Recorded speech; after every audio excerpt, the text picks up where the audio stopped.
So.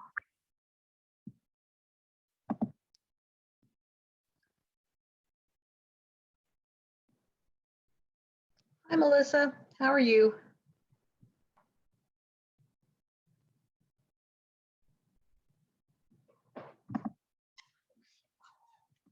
No.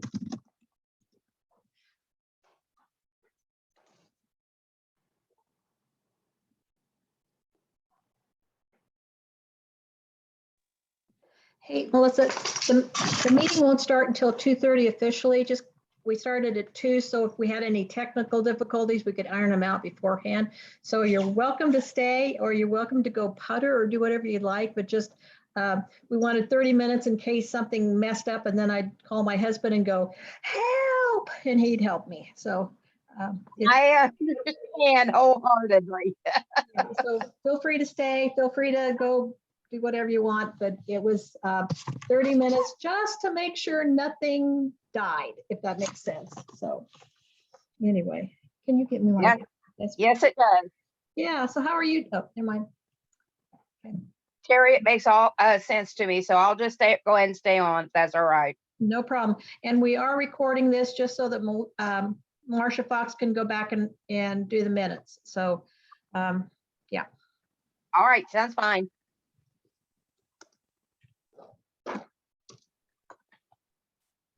Oh, here's Charlotte Schauber.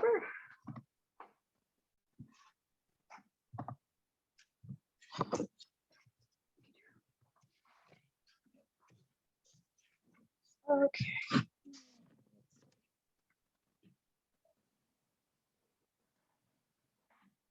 Hi, Charlotte. You're muted. There you go. And that looks like Melissa Hunt, right? Yep. Glad to see you're thinking about joining us, Melissa. Thank you. That's Yeah. Brenda Dooley. Hmm. She comes from afar away. Yeah.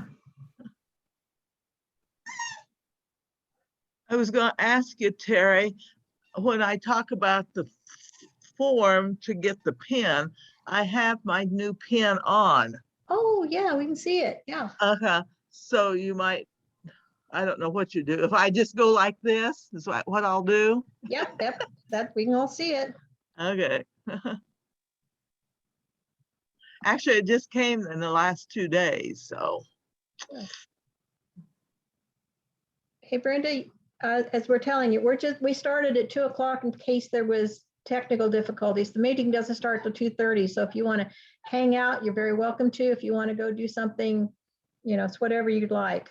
So. Anyway. Okay, yeah, no, the pins will show up. So anyway, okay, and I'm going to try sharing the screen just to practice. Okay. And so, like, we should have. Will there be a time when you and I will both be unmuted and able to talk, or it's one or the other? Everybody can be unmuted. Usually we kind of ask people to mute just because, like, in the background, you'll hear my dog with a squeaky toy. So unless you're speaking, would probably ask them to mute themselves. But yes, everybody could be unmuted. A few people can be unmuted. It's totally whatever we want to do. Okay, so that works. Okay, we're good. We don't see Mrs. Dooley's picture yet. No, you can choose. I don't have my video on. Yeah, so that's her. Oh, that's okay. Brenda's choice. Okay. Mm-hmm. So yeah. Okay, I'm gonna go do some other things and I'll be back at 2:30. Sounds good. Thank you, ma'am. Yep. I had an update for my computer on Zoom when I opened up today. Ooh, that's scary. Okay, Charlotte, do you have everything you need? You think you got all of the? I really think I have everything. Oh, one thing, Kay Russell just texted me like 5 minutes ago and said her husband is sick and won't be with us. I'm so sorry. Yes, that's right. Yeah, well, Max just got out of the hospital, so, yeah, anyway, He was at KU Med the last time I yes, talked to her. Mhm. Parmesan garlic chicken breast. yes, I did that earlier. Thank you, dear. We were 200 and something. So, yeah. All right, Melissa, while I have you, did Jan help you find the will between Enoch and the next one? I haven't heard from Jan, since the, EAR? since Paulie's Ogden meeting. I thought I'd try and maybe see if I can get a hold of her this week. Sounds good. I've done a lot of searching, but I can't find it, and I'm not sure where I'm not looking, because I'm sure it's there. It's just, I'm not finding it in Ancestry or Family Search. And DAR is kind of a hunt and peck, because anyway, yeah. I think she got it off of the DAR because Gotcha. his brother Cornelius, his errors are in DAR tied into Stefan. So I think that is where she may have gotten it. Okay, I will, I had emailed her, but I'll try again. She might be out with her mom. I know Well, that's.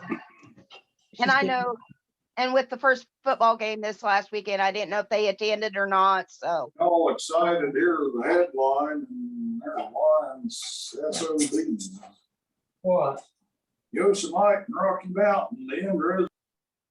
Yeah, so, all right, and Marcia was gonna join us in a little bit too. It's not even too, yeah.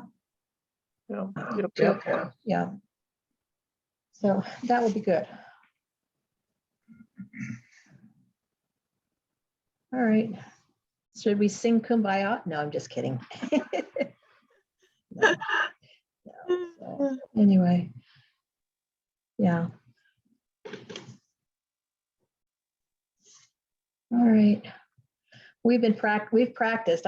Charlotte came over, we've practiced sharing. Marcia's been over, we've practiced Zooming. So we are just practiced to the nth degree.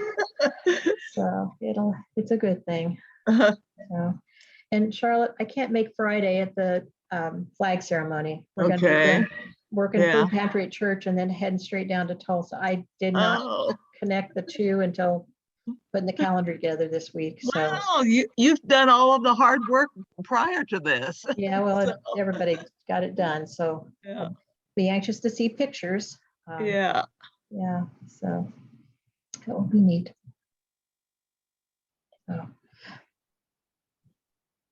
So how's the book? Oh, Charlotte, how's the book coming? You're muted.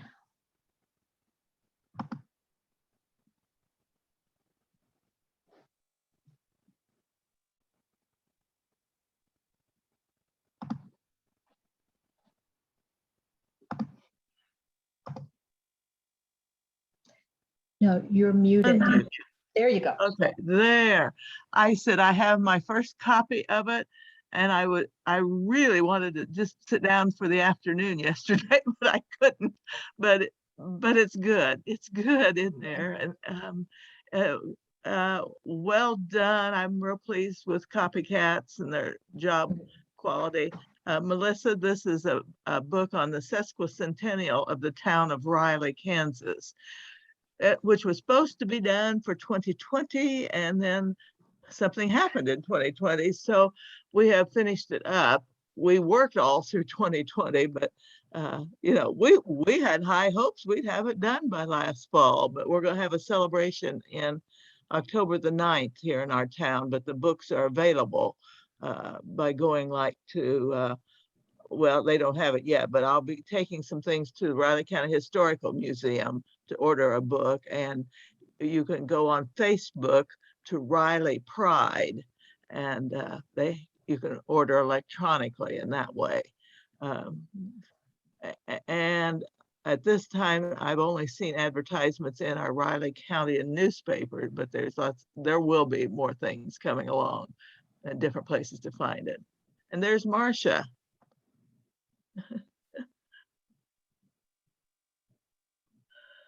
Hear us talking. Okay, there you go, Marcia. There. How'd that get back up there? Okay, Marcia, you're on. Okay. Okay, so do you want to try the PowerPoint? Yeah, now. All right. Your turn, Marcia, to get us going. And That looks like Isla behind you, Marcia. It is. Hi, Isla. Terry, can you hear me? Yes. Yes. Can you hear I me? don't know why I have no sound. No, Riley. No, I don't.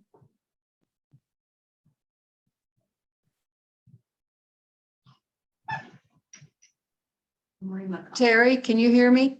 Yes, I can hear you. Yeah. Okay, I think I have to turn this on. Terry, can you hear Yes. me? Yes. Oh, dear.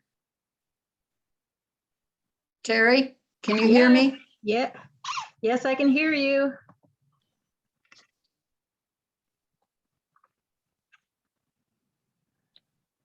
Oh, I don't need that with Terry. It's not gonna help calling me. Yes, Marcia, I can hear you. I can see you. I can see Isla in the background, but I can't hear you. You can't hear me. Well, I don't know what to do. What do I poke? Hold on just a moment. Mark, can you come here a minute? Sorry. Okay, here comes the tech guy. I'm not gonna need him. Okay, she can see us, but she can't hear us, and she's put it on the large screen. Is there something she needs to be doing? I don't know, this is a Zoom thing. Yeah, well, or is it at the moving at the Windows thing? No, it's not a moving at the windows thing. Okay, you want to tell her that? Hello. Hi. I can talk to you, but I can't hear anything over my computer and I don't know what to poke. I've got a key that has like a megaphone with a plus. Should I poke that? Yes. Okay, it shows it's up to 100% Okay, can you or hear? almost. Can you hear us on the Zoom Still part? can't hear you though. Now did I lose you on the phone? No, No, my dear husband's handing it back. Oh, pooey. No, we just had, oh, pooey. Right now. Hi there. Okay, Hi. so the answer is, we don't know what's going on, but I can leave you on speaker and you can hear the meeting. Okay, what if I click that? Try it. Can you hear us now? Can you hear me now? Nope. Nope. Okay. Well, I can set you up on a phone and you can listen that way and see video. Okay. I have to run upstairs and get my charger for my phone to make. Okay. All right. So I'm going to put you on speaker and then you should be able to hear us. Do you want to call back at 2:30 after you get your plug in? Okay. Well, I'll talk to you through 2 minutes. All right. All right. That's good reason to have it start at 2 o'clock. So, yeah. Okay. Riley. Our dog's got a squeak toy right under my chair. So anyway, Marie, and Marie said she was going to do a prayer at the end of the opening, and I forgot to send that to you. A prayer at the end of the meeting? I'm sorry, at the opening of the meeting. I'm Opening, sorry. okay. I'm trying to do too many things. Yes. Yeah. Yes. Okay.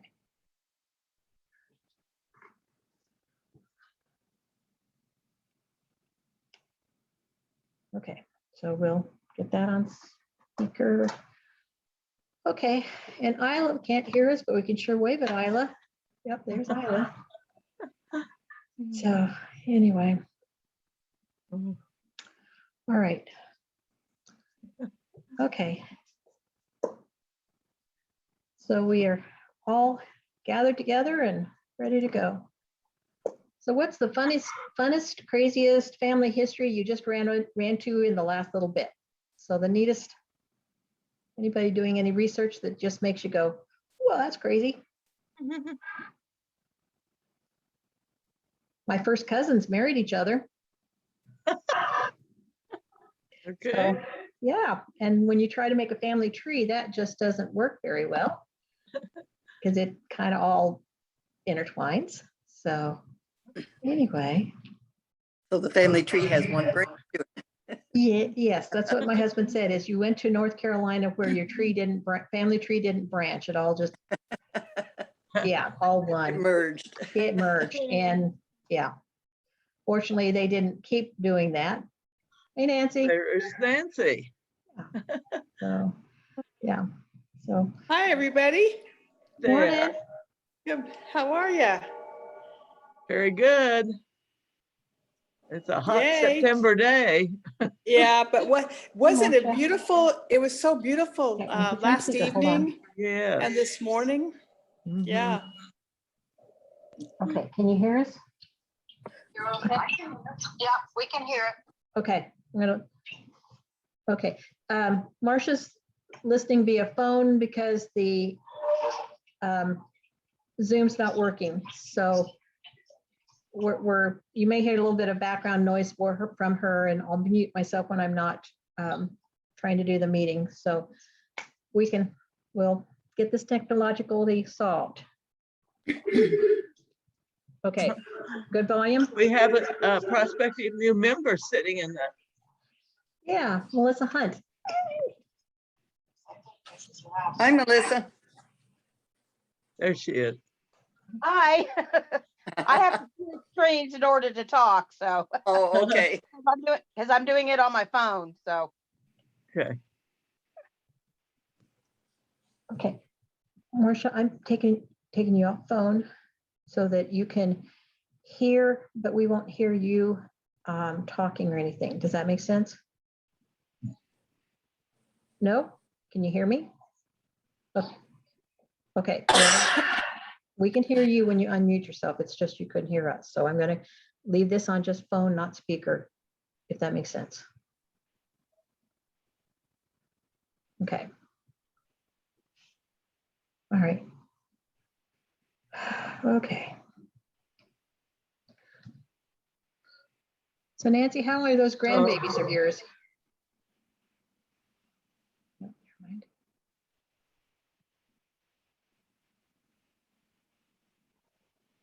Who are you asking that question? Nancy Knapp, how are your grandbabies? You know what? They're all fine. They're all right now in Korea, South Korea. Katie and her family are stationed south of Korea at Osan Air Force Base. So those 3 kids are there. And then Yes. we just got back from Sweden in the Okay. wee hours of Monday morning from meeting Andy's brand new baby, a second little boy named Theodore. Oh, And so we got to snuggle with Theo and his 2-year-old brother in outside of Stockholm for a Oh my couple. goodness. Well, we were there for about 10 days, and then they left at the same time. They went back to Korea. We came back home. So that's thank kind of you. meeting They're- halfway or so. Wow. Yeah, his wife is from Stockholm, and so for her, that's like going home to visit. So they tend to go there. They go to Stockholm each summer for several weeks.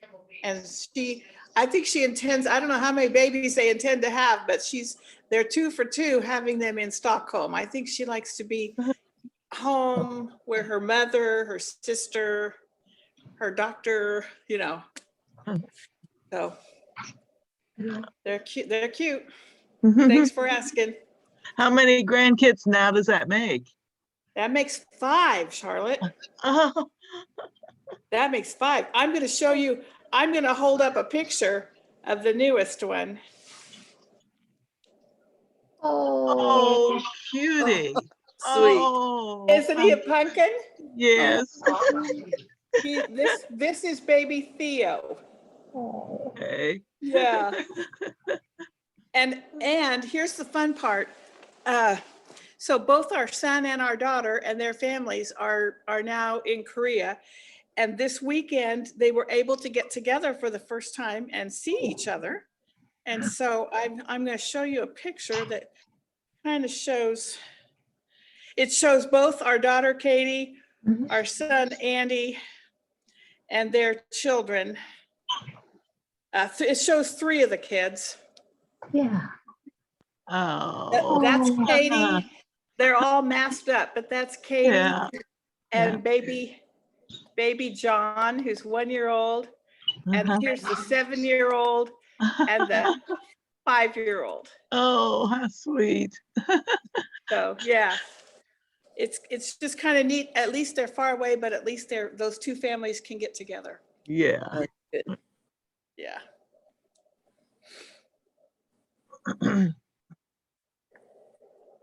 Anybody else come up? No, not yet.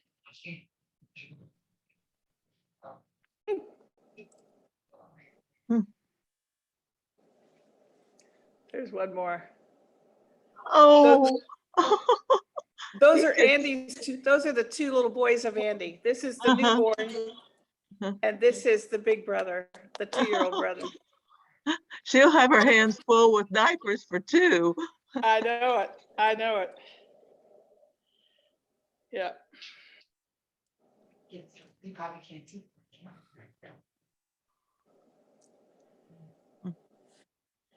Oh, here comes Janice.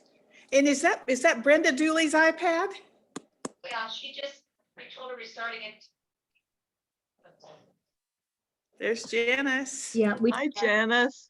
we told we were starting at 2:30, so Brenda was going to go do something additional. Yeah, gotcha.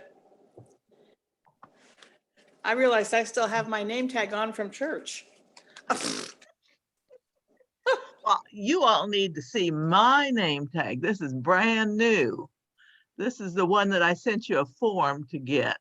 And it has my name, and then it says Elizabeth Knapp chapter. Now, this, I should have gotten it last year when Isla got hers, but anyway, I sent you a form if you care to order. They were quite prompt in sending them out. It's $21, and I haven't looked to see if it's on the DAC website, but it is. Anyway, if anyone wants to order one. Got mine now. It's all over. What happened to your eye, Marcia? Oh, the doctor says I have dry eyes, so I have to put Vaseline on both eyes, the eyelids, and then eye drops. But this eye has just been red as a beet all week. So I think it's allergies. Yeah. Along with the dry eye. Yeah, I'm having some allergy trouble. In fact, just before the meeting started, and I thought, what am I going to do? I've got to be able to see. And I was washing out, you know. And Mark, I didn't notice it. This is the eye that drains all the time. Just, yeah, the water runs down the cheek constantly. My daughter had that same thing and back east, and she went and got something from her pharmacy. Well, from her doctor, she went to the doctor and he gave her some. Yeah. When we're talking, they can hear it. When we're talking, there's they can Peggy. hear it because he. hi, Peggy.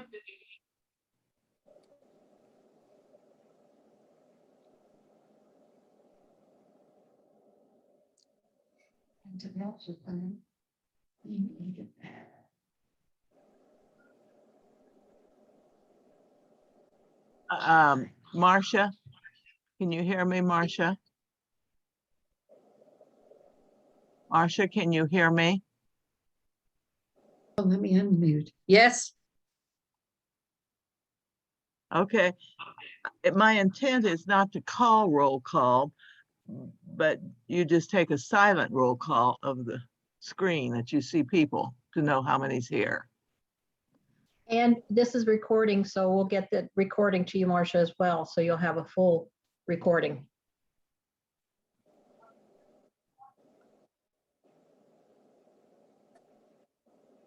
We didn't hear you, Marcia. at this point, there's only 5 people. Uh-huh. No, there's, 8, 9, 9.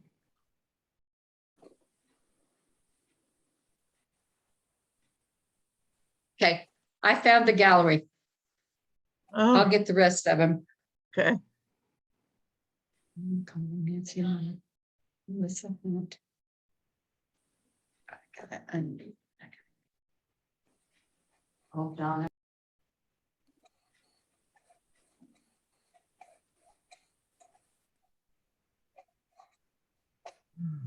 That looks like Joy Edwards. Is that? That's who I- right. And I'm No, with not- her, Donna Van Gilder. We're gonna see Okay. if we can get us both in here. There we go. Those are both new members, prospective new members for DAC. Yes. How are you, Charlotte? Just fine, thank you. I wonder if I can. Are you all ready for the dedication on Friday? Well, I guess when Melanie will say has time to get home from state DAR conference, I do have some questions. I thought maybe there'd be some adjustments to our wording on there. I can't think right now what I thought was the matter, but maybe Okay. you'll, but maybe there's nothing the matter. Maybe I just don't understand. Charlotte, sideways, or are we okay? No, you need to turn it sideways. Well, got to see if I can figure out how to do that. Okay. I don't have the agenda There. with- right There, now. I think that's it. I think. I don't even see this now. Well, it's because I've got this, I think. Yeah, there we go. Maybe if I do this a different way. I never use, okay, there. No, now it's showing. Oh, no, what it did was switch to gallery view. We could do that, and then we'll be upside down for everybody, or sideways. Let me see here. You're sideways. Yeah, I know, and I don't know how to get us on sideways here. I'm working on it. Are you on a cell phone? No, I'm on the iPad. Okay. Share content, stop video. Huh, you're sideways. Well, you know what? I bet we aren't now, are we? Just Right. now I gotta turn this around to us instead of my quilt. There you go. There we go. There you go. And now you just need to change it from portrait to landscape. Okay, easy for you to say. Let's see. Meeting settings. Oh, goodness. Background and features. Oh my, that didn't work. Okay. Maybe settings would be the right one to try. Where were we? Is settings here? Yeah, let's try Meeting this. settings. Let's try that. Closed captions. Sure, no. That didn't do anything. Yeah, we I'm need looking, to, Switch to go. No, we don't have that. no. Switch camera. Well, when I did that, it takes it over to my Oh, quilt. quilt. It flips.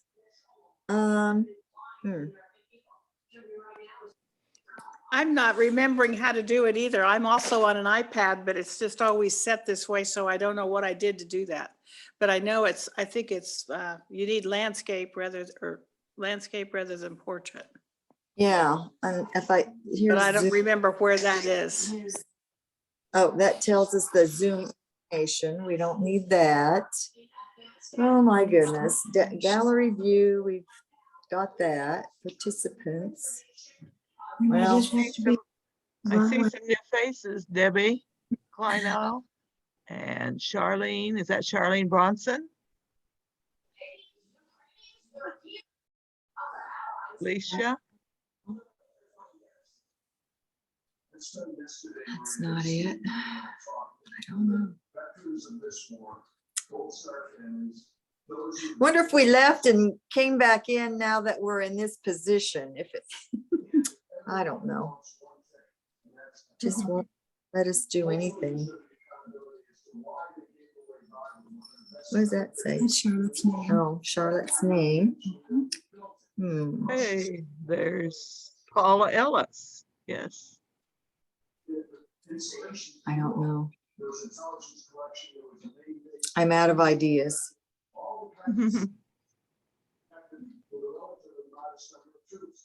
Huh. Looks like Terry's up. She must have a background. Oh, yeah. Well, I don't see any other options of anywhere to go to fix it, so. Okay. We look all right in here. See, she's that way too. It makes you look very thin and very attentive. So as long as you can see us, we'll be good. As long as you see my shoulder, you know I'm still here. I just don't know how to switch camera. See, that turns it around to the quilt. That's not going to do us any good. I could get my phone and see if I could Get on that way as well. yeah. Maybe if I zoom in that way, I don't know.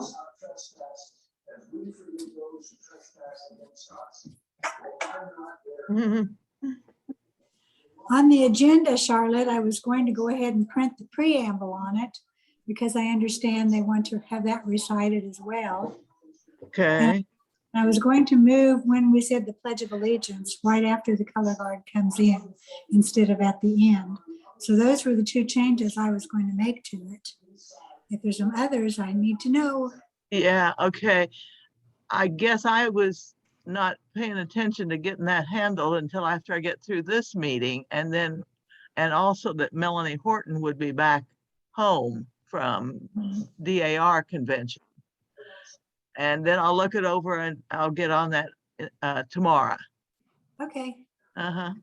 that'll be good. That'll give Melanie some time to get a little rest before she starts in again. That's right. That's right. So it's 2:30. I'm going to do a couple of housekeeping items. One is we are recording this, so if you have objections, please don't join us. That way we can have a recording so that if Marcia wants to look back through it and check some things, we can do that. I'm going to admit some other people. If you can mute yourself when you're not speaking, that would be helpful. And that's my step. So I'll turn it over to Charlotte to open the ceremony and welcome. Hey, and welcome, Madam Regent Susan. You're here. I can't believe that.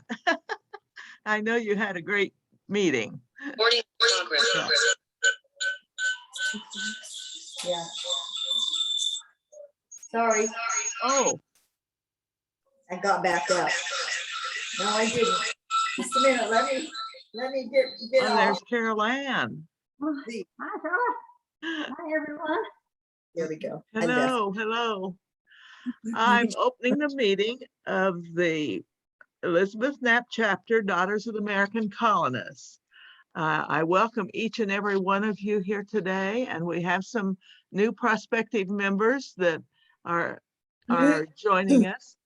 We'll be introducing some of those names a little bit later in the agenda. First, let's open with a prayer. I've asked Marie McConnell to handle that. Would you join me in prayer, please? Our dear Heavenly Father, as we conclude the weekend of remembrance, bless those who gave their lives in defense of our liberty and those who lost their lives in the attack on our country. Bless those who continue to defend our country against all enemies and the healthcare workers who work so tirelessly to care for those in need. Bless our meeting today, that the decisions made may be pleasing in your sight. Amen. Thank you, Marie. Next is our Harry, the Pledge of Allegiance and America's Creed.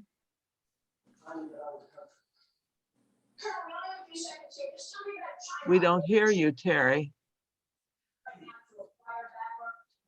She's on mute. She's muted. You're on mute. Give me just a moment to share the screen, Thing. I think. She has something very special for us. I hope. All right, should be up and opening. All right, can you see the American's Creed? No. No. Well, fudge sickles. All right. We had this all figured out and all ready to go. Yeah, we did. We did. Huh. All right.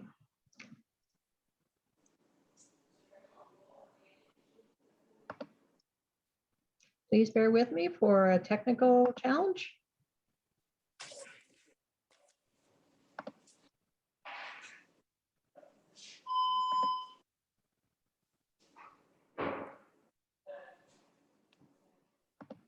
All right, well, I don't know how about we start with that, and I'm still going to be messing with this if you would like Okay. to go ahead and do that. Okay. I'm asking the secretary, Marcia Fox, to just take a silent roll call without each of you responding. And Marcia is serving as the state DAC chairman for the Colonial Courier. So I'm going to ask her to talk to us about that. If you've paid your dues or if you haven't paid your dues, either way. And you had your letter from Carol Ann Holcomb that mentioned this information on the Colonial Courier. Are you on the phone? There I hear your voice now. Yeah, I didn't prepare anything special for the Colonial Courier today, but I do encourage everybody to sign up. I think it's maybe $11 more, something like that. Yes. It comes out quarterly. Here's the picture of it on the screen. Turn my phone upside down so it won't be a thing. I have sent articles in. It's my phone that we're listening to that's vibrating. I have sent articles in, 4 or 5 different times. And it's a little thick booklet and has some really interesting articles, but it's basically on what each chapter's doing. It's not the same as the one that we get through DAR that has particular articles about some event or something. But it is a very interesting magazine, and I would encourage everybody to sign up for it. And I'll have a report next time. Okay, thank you. At it. Okay. Shall we go on? Please Terry? go on. I'm not having any luck getting it to share. Okay. We have not approved our previous meeting minutes, which was clear back in April the 11th of 2021 when Isla was still presiding. I have looked them over to the best of my ability and do not find any problems. Isla, do you have anything you want to tell us on the minutes? Say it again, Isla. I looked them over and they looked really good. Marcia did a great job on them. Okay. So could we have a motion from someone to approve the minutes of the April 11th, 2021 meeting? I would I like to so make a move. motion that, what do I say? I can't- That you'd approve the minutes. That we approve the April 11 minutes. A second? All in favor? Raise your hand. They didn't raise them. Can you hear us? Yes, yes. Did you raise your hands? And yeah, You got them? yep, yep. We got someone with their own electronic hands too. Okay, motion carried. Thank you, members. Okay, now Carol Ann, we're ready for treasurer's report. And you would have gotten that via email. Yes, I sent that out, so hopefully each of you got a copy. Our basic activity, of course, for the summer and into the fall has been the collection of dues.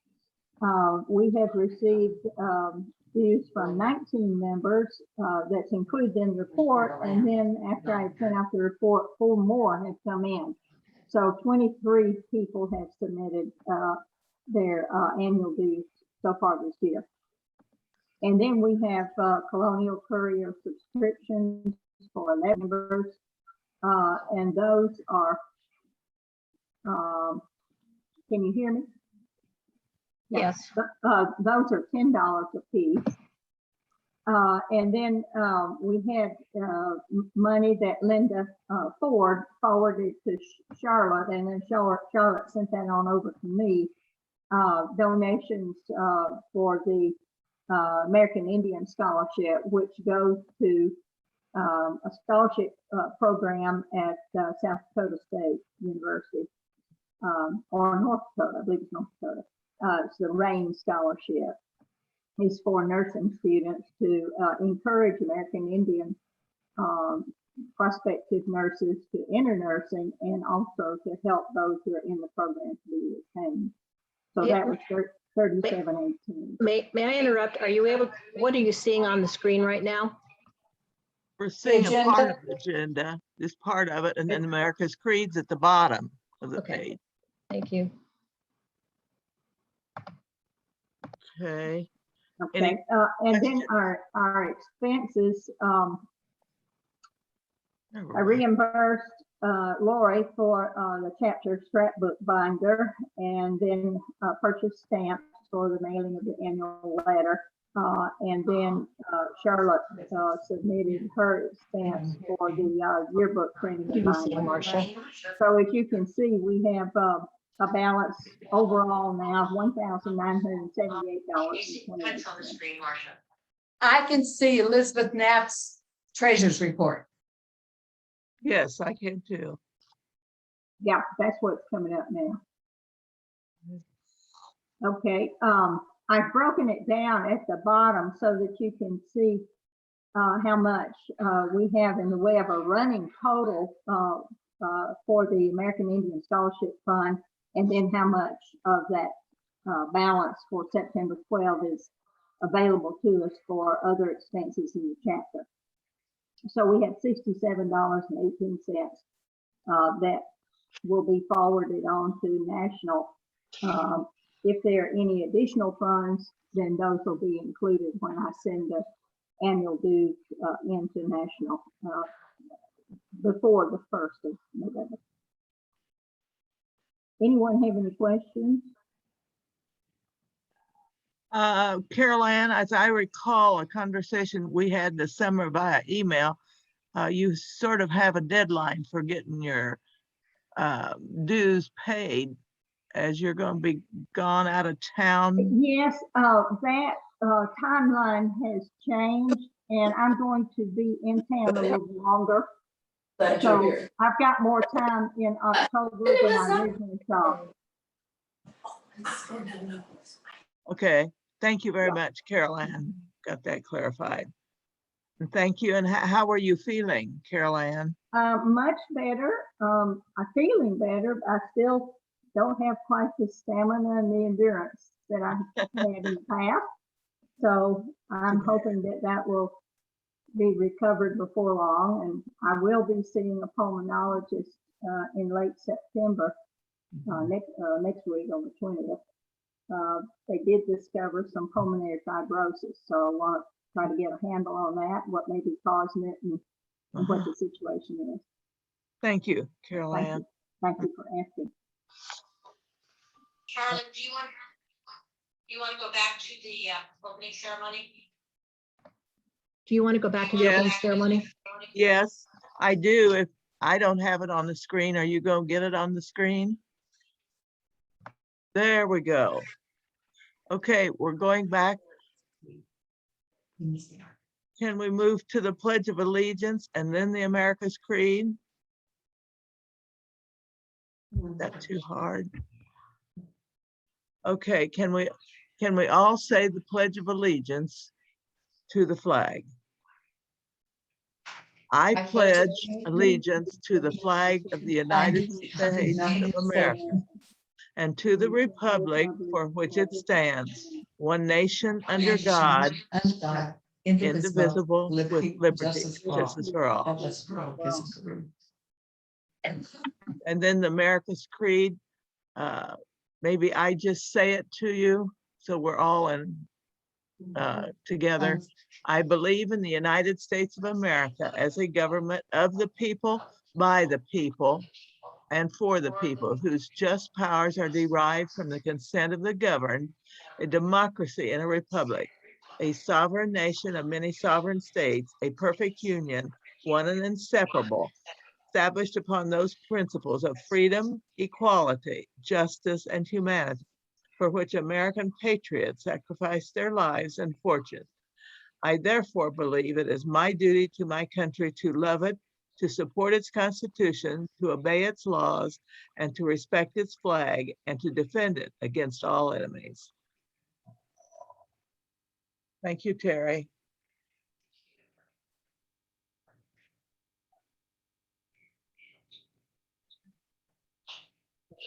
The next item on the officer's report is a report from Lori Hatcliffe, which if you would please listen, I have received a written report. She's the elected historian. As historian, I would like to enlist your eyes and ears around the Raleigh County area. If you ever see anything that would be noteworthy for us to have in our history binder, please alert me to it. I do not get the Manhattan Mercury, so if you are a subscriber, please let me know if you see anything about our chapter in any edition.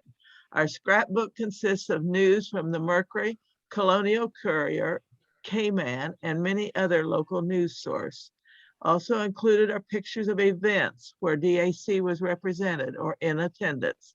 And in addition to current news, we also have a collection of the scrapbook that features Elizabeth Knapp DAC members, ancestors who were enlisted in the armed services.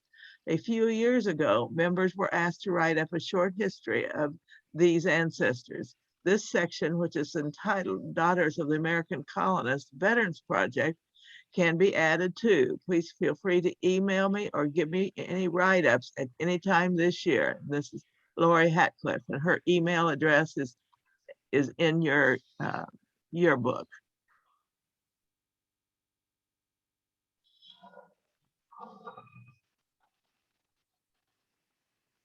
Okay, it's kind of hard to pass the piggy bank around for rain donations, but we'll hope that we'll be back together next meeting in November, so Linda Ford can resume. Okay, Terry Healy, are you ready for patriotic education and flag? And registrar both, you can give that report too. We recently opened, we opened the Polly Ogden. Okay, I'm not sure why I'm echoing.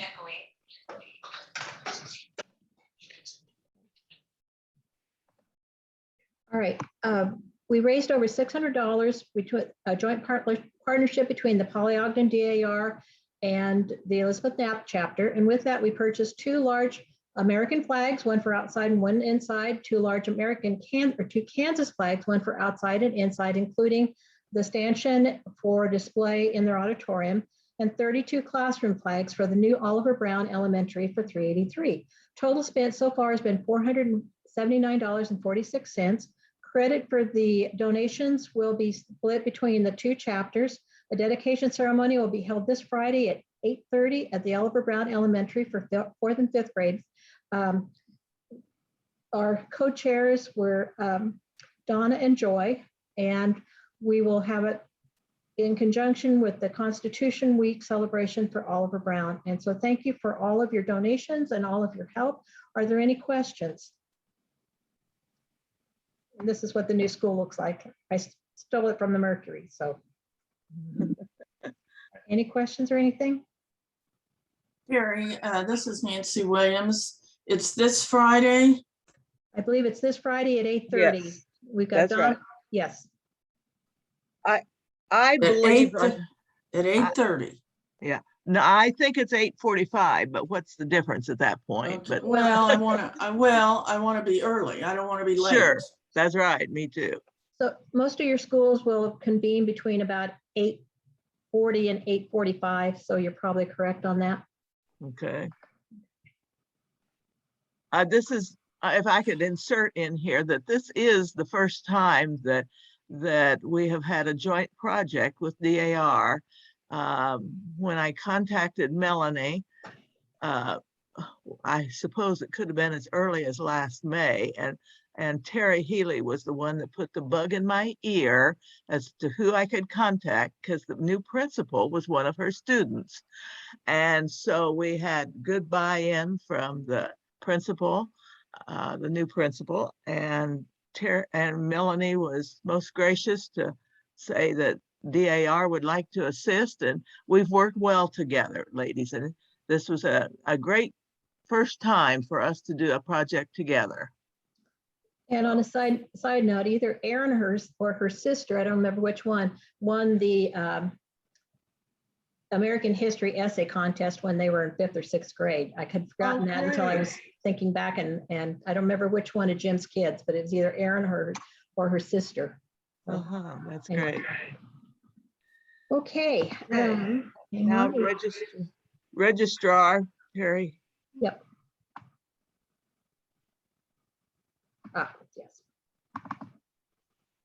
Yes. We have some guests with us today, and since I'm sharing screen, you probably can't see them, but we have had several people express interest for joining, and one is Sue Carpenter. I taught with Sue for many, many years at Marlette Elementary. Wanda Conrad, Robin Edmonds, Jan Fallon I don't think she does Zoom, so she's not here. Susan Greer, Melissa Hunt is with us. Tish Simpson, Alicia Firstbrook Stott was with us for a little bit, but her father, I think they're going to the Chiefs or Royals game, I'm not sure. Donna's with us, and Joy Edwards. Karen Coles expressed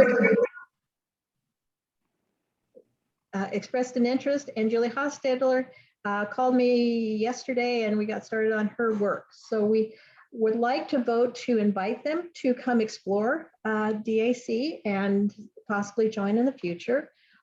So I'm going to stop share screen. I just pray I can get it back, and we would ask that you would do a vote for accepting or extending a membership invitation to these wonderful ladies.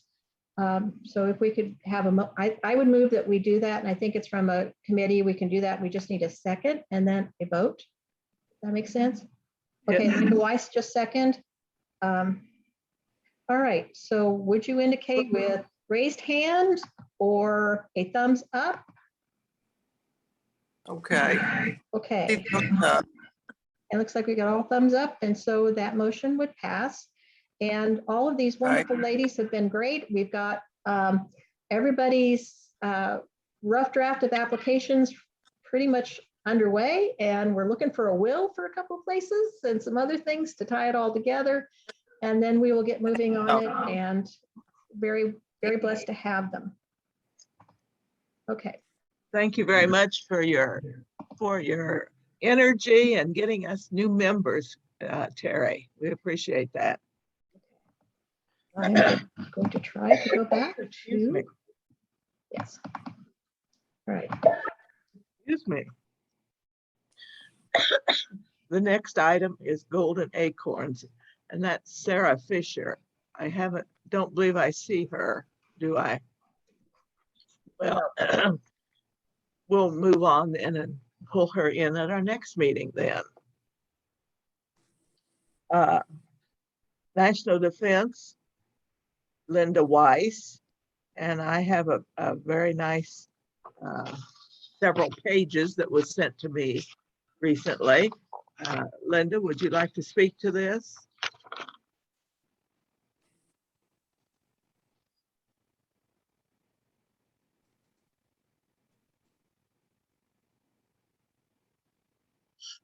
There we go. Can you all see this?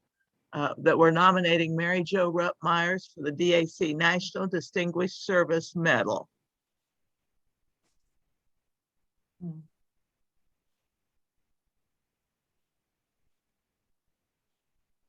Linda, can you talk to us? Are you muted?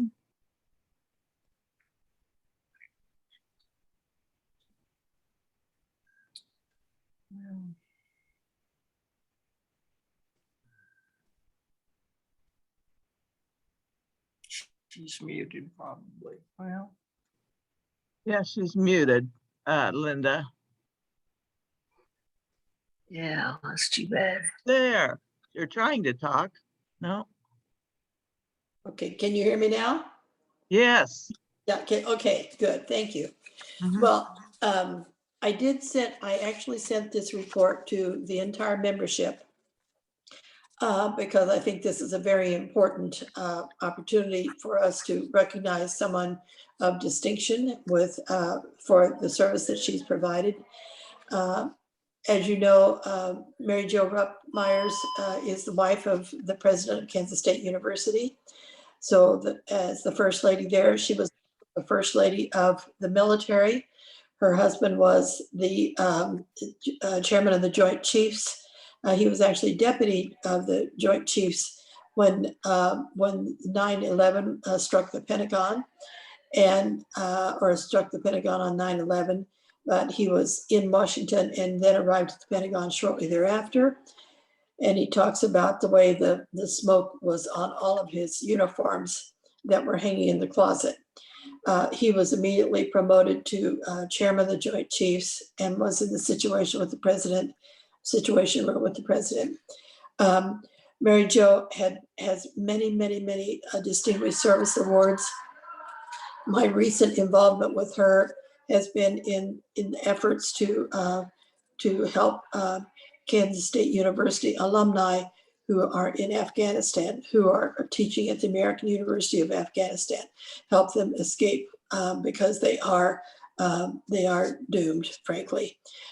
We've worked with, she's referred us to international contacts that she had. She's worked diligently. I've had email and text from her at all hours of the day and the night as we tried, because they're 9.5 hours ahead. So it's been interesting to see that this woman who could just relax and enjoy tea parties, she is a worker. And I've been so impressed. She is highly connected internationally, of course, and in her bio, which she will update. It's my fault. I didn't give her enough time to because there was so much going on and she was getting ready to leave. So she didn't have enough time to update her bio, but everyone should have a copy of it, except for the new folks who are joining us today. But she has won multiple awards for her humanitarian work. And her bio says she served on the Women's Initiative Policy Advisory Council formed by Mrs. Laura Bush as part of the Bush Foundation. And previously, she was appointed to the President's Council on Service and Civic Participation, February 12 and through 2009. She was actually with the Bushes yesterday at Shanksville, Pennsylvania, participating in the ceremony. There is something that I didn't quite gather. She christened the ship that these folks were a part of, and she was a part of the ceremony yesterday. And she did a quilt. She provided a quilt, but I don't quite have that. I hope to get more details on that. She's on the board of trustees for the Fisher House Foundation, which provides homes near military and veteran medical centers where military family members can stay free of charge while loved ones are being treated. She was instrumental in establishing the Hero Miles program operated by Fisher House that uses donated frequent flyer miles to purchase tickets for families of hospitalized military members to visit their loved ones. She also serves on the National Military Family Association Advisory Council, and she's a founding member and president emeritus of the Ashiana Foundation, which supports literacy and vocational training for street children in Afghanistan. I mentioned in my introductory letter the Bradleys, Lieutenant General Bradley, John Bradley, and his wife Jan, with whom she and Dick are very close. And she became involved with Medicine. That's an organization that offers education as well as medical equipment and supplies to charitable hospitals and clinics around the world. She serves on their board and received their first humanitarian award in 2004. Other awards include the Spirit of the USO Award and National Defense University's American Spirit Award in 2005. It talks about her involvement in helping with import handcrafted items from Russia. I actually have a Santa Claus that I purchased that was done in Russia. It's really, really lovely. She recently retired some years ago as the Associate Director of Public Affairs at Hayes and Associates, was an educator in secondary and adult education throughout her husband's military career. She's on the board of trustees for Kansas State University and co-chair of the Inspiration Innovation Campaign and served on the alumni board. We are all familiar with her work as the First Lady of Kansas State University.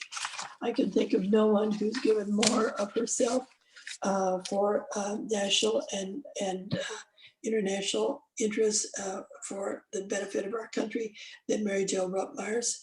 And I wish to propose her name for the DAC National Distinguished Service Medal.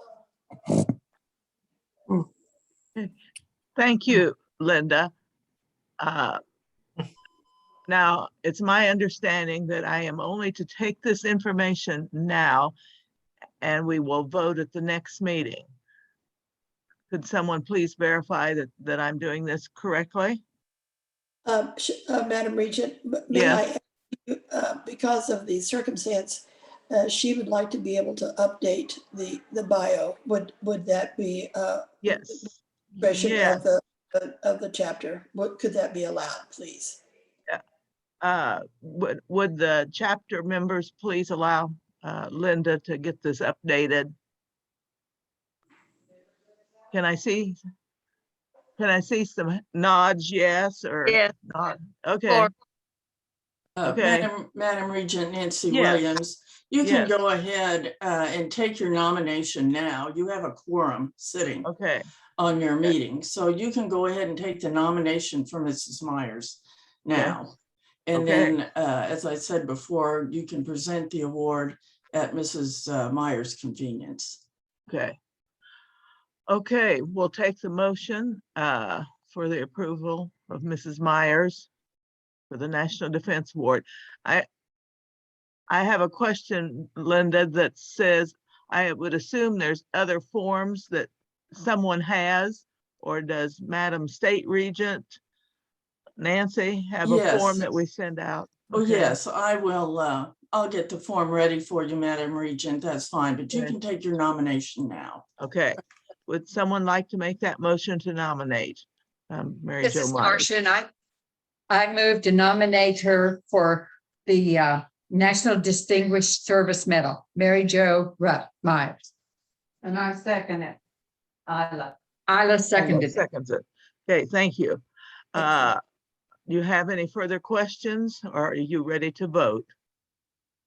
Okay, let's go ahead and vote. Put your hands up. We're supposed to put our hands up. Well, yeah, that's okay too. Or you can do it electronically, either way. Okay, I see plenty of hands.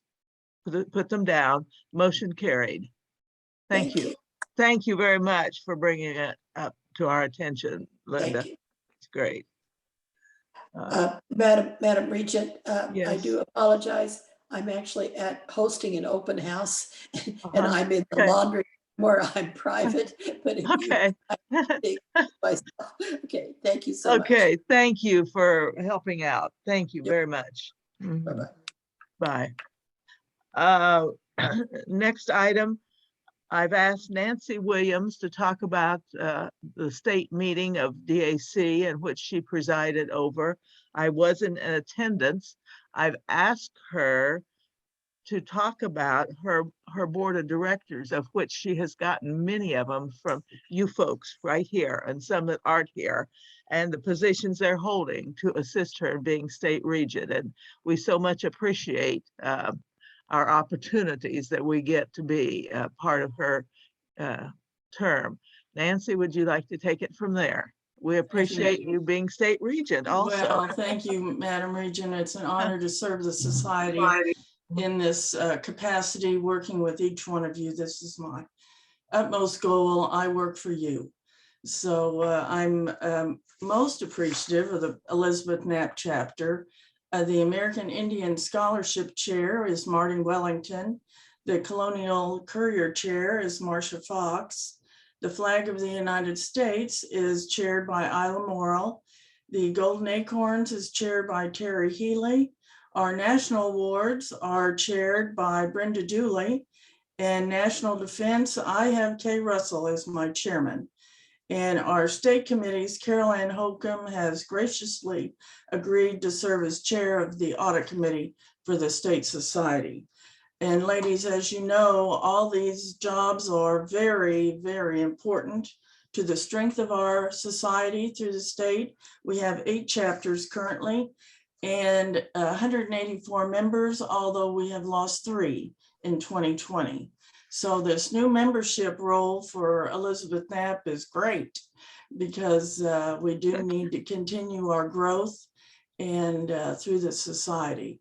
So Madam Regent, I express the great diligence of the Elizabeth Knapp chapter to step forward and serve for the State Society. Thank you. Yes, I too appreciate those of you that's here and not, and those of you that's not here in this meeting for your contributions to our state DAC. Thank you again, Nancy. Then I've also asked Nancy to talk about the JROTC. Yes, Madam Regent, I have already been in contact with retired Lieutenant Colonel Hodson at the JROTC program in Junction City. And of course, they always are very appreciative of our sport of the cadets there. And he will be in contact with me and I'll forward the information and we'll get that. I don't know if it's going to be live. He doesn't know. It'll be a May ceremony as usual, but we will participate and he is most grateful. Does that take a vote of our members? No, you can just, that particular award is generally, well, it's probably, you'll have it on your slate in January. Okay. But we really don't have the names of the people until later in their year. But you can put it on your slate for January and that's fine. It's a committee type thing, so it does not require a vote or a motion. Okay. Do any of you have any old business to bring forth? I do not know of any. New business. We have an invitation and a vote for prospective members. We have that up on our screen.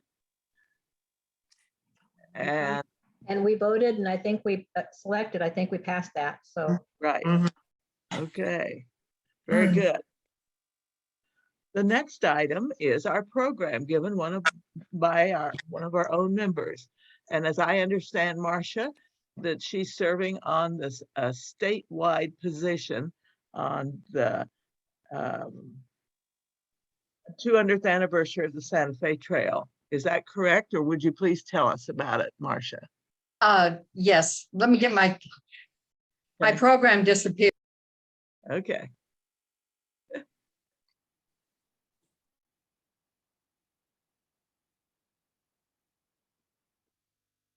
maybe if it's taking you a little while, maybe I could do a couple pieces of announcements. Would that be okay, Marcia? She's muted. I was just going to tell you that I have sent you as an email the forms for you to order these pins, and these are the pins. Whoa, we went away. Really can't tell. Yeah, here's the pin. It says Elizabeth Knapp chapter and my name, and there's the emblem right here. And they're a nice one with a magnetic holder. They're not a pin, so it won't bother your clothes.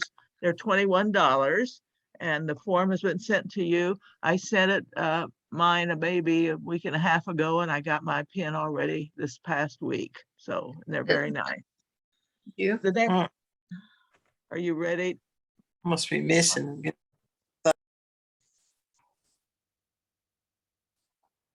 Are you ready, Marcia? Madam Regent, while we're pending here, the purchase of your name tag for your chapter is in support of your State Regents project also this year. And they're very, very nice when you come to the general or for the State Assembly, so we can recognize who you are and introduce you to our other chapters. So yeah, and they are really very nice, nicely printed. They are. Yeah, but support of your State Regents project. Yes, thank you for explaining that. Mm-hmm. Are you ready, Marcia? You're muted. There. Okay. We can hear you. Yeah, now are you seeing the entire screen, or are you seeing my notes too? Okay. Oh, I see not quite a full screen because I see the side with your picture and my picture and Terry Healy and so forth off to the side.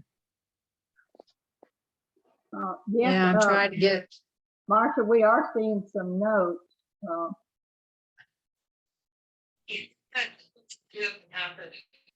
Without the duplicate? Okay. Okay, let me see if I can get this stuff off. I don't know if I can. Probably not.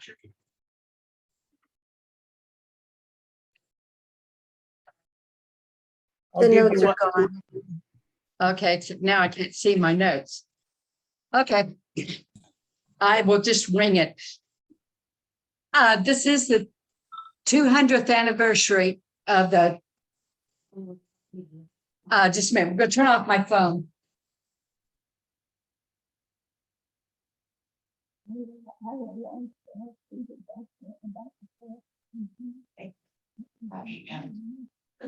I'm going to turn it off.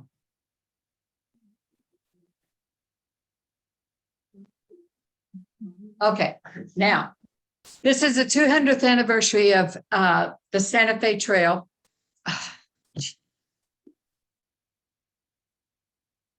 And it started in 1821 and it lasted, well, 200 now would be 20,021 or 2021. And there we go. Back in 1754, North America was divided among 3 European colonies or countries. The English colonies that were being formed in America were on the east side, the Atlantic coast side. In the middle was the French Louisiana area, that's in the tan. And then there was Spain that controlled most of South America, not all, and this part of North America from California down through Mexico. And the red part up the other side is just kind of a mix between other countries. But this was 1754. Now, the Spanish that were controlling Mexico, what we call Mexico today, went as far as Santa Fe or a little bit north of Santa Fe, and they were providing their people that they had there. They were providing them with occasional, once every about 3 years, they would provide them with supplies that they needed. Now, it was important this area was very important to the Spanish because there were silver mines and gold mines in that area. And so they would gather up the gold and the silver and send it right back to Spain. And then like once every 3 years or so, they would end up sending supplies that these people that lived in the pueblos and the various places around what became Santa Fe needed. And they usually delivered them in the wooden carts, like you see here on this screen. Very, very, what happened? Let me get back to it. Okay. Now, let me see if I can switch it. There we go. Okay. By 1799, Daniel Boone was living in the area that would become Missouri. And he came from Kentucky. He brought people with him from Virginia, Kentucky, and Tennessee. And they traveled along the rivers and the old Indian hunting trails as they moved these settlers into what would become Missouri in 1799. Now, this was before this area had been purchased by Thomas Jefferson. And Thomas Jefferson purchased it in 1803, and it cost him $15 million to buy it, and he bought it from France. And that figures out about, I can't see my notes, but it figures out about $18 a square mile, which isn't very much. But $15 million is quite a bit for the new United States that was just going. Come on, change. Doesn't want to change. And now it's giving me trouble changing it. Come on. Let's see if I can go down here. Okay. In 1806, he sent Lieutenant Zebulon Pike out to explore the new area that he had just purchased. And that's when Pike discovered Pike's Peak, as you can see here in this picture. But Pike also went down as far as Santa Fe.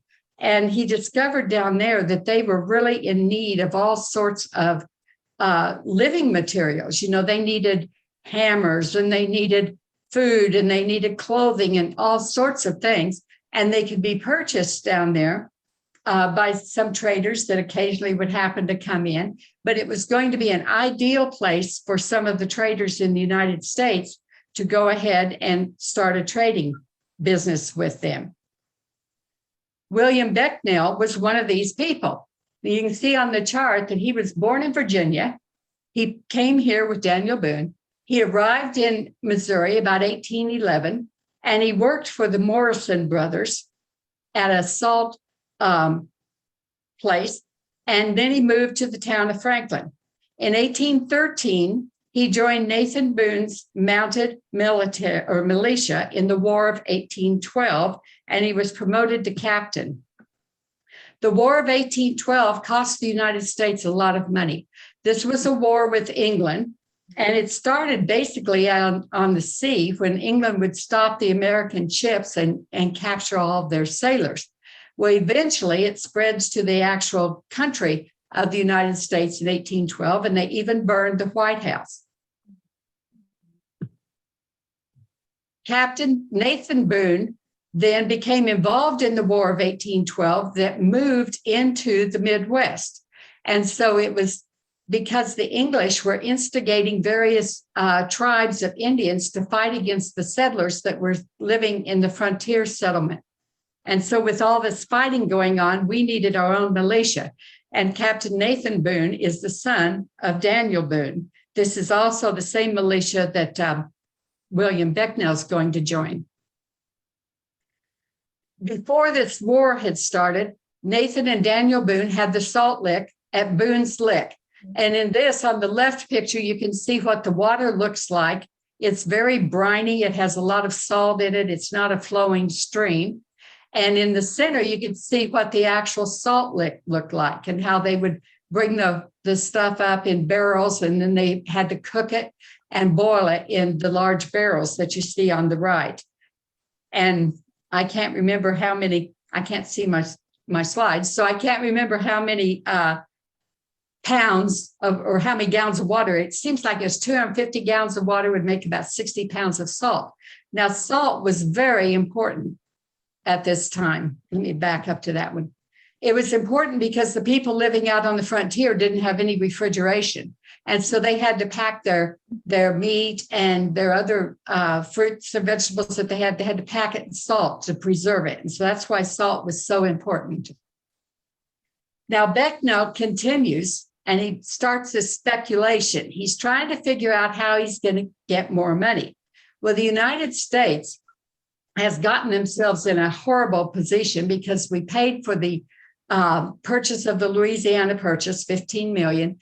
And then the fight with England had cost us several more million. And so people were trying to move into this land, that Missouri and up around Minnesota and other places, and they were buying lots of land, but they were paying for it with bank loans.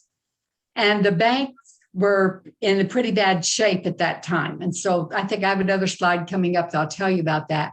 But William Beckno helped operate the ferry at Arrow Rock. He bought his own ferry and he was taking people back and forth across the Missouri River, delivering merchandise and delivering people. And he was charging them like a quarter a person to go across. And so he had to build his own ferry and he had to operate it.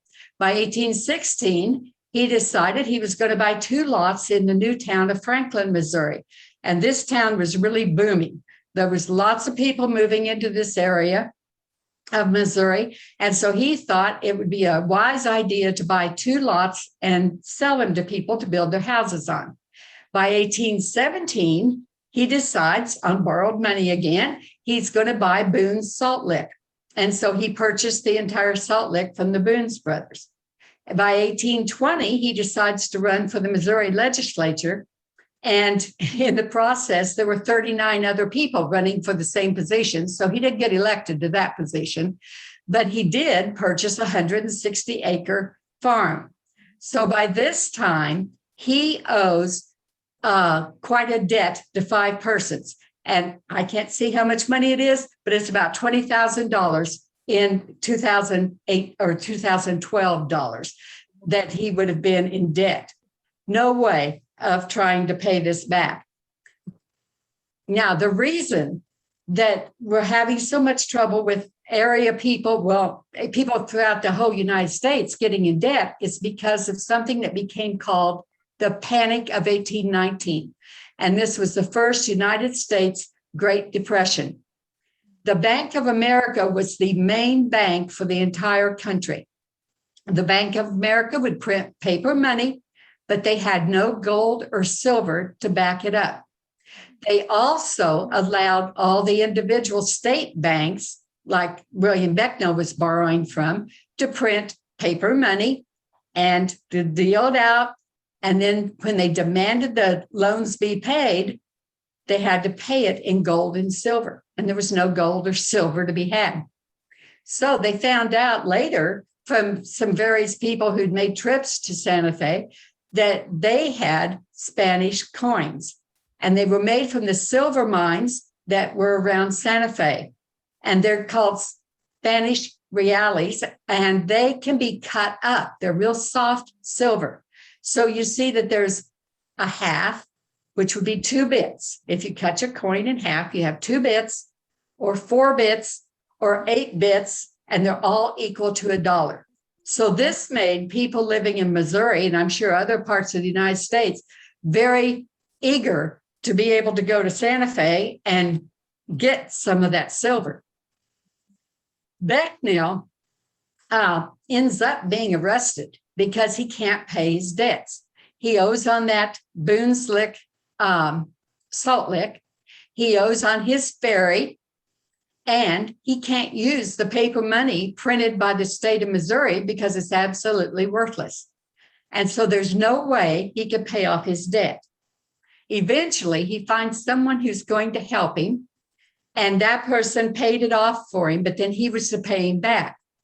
Well, Beckno decided he'd come up with a great idea. He'd just go to Santa Fe and he'd try to get some people to go with him.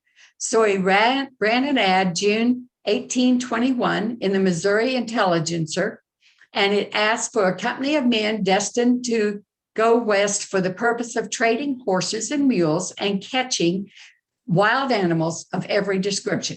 He doesn't say a word about taking goods to Santa Fe and doing any trading. This is what he ran his ad for. He had a meeting set up at a man's house, and about 75 people showed up. They were going to go with him. Well, when it actually came time to go, only 5 actually went. And they were headed off to Santa Fe. They had their horses and a pack horse. They took a few materials that they could sell going to Santa Fe, but they really didn't make that the main purpose. The main purpose was to get a connection there and try to get some of that silver. And so they were headed off to Santa Fe. And this is a drawing of what Santa Fe may have looked like at that particular time. Not much of a town, but a lot of people living there in the village. In exchange, he did get a lot of the silver and mules, brought several mules back.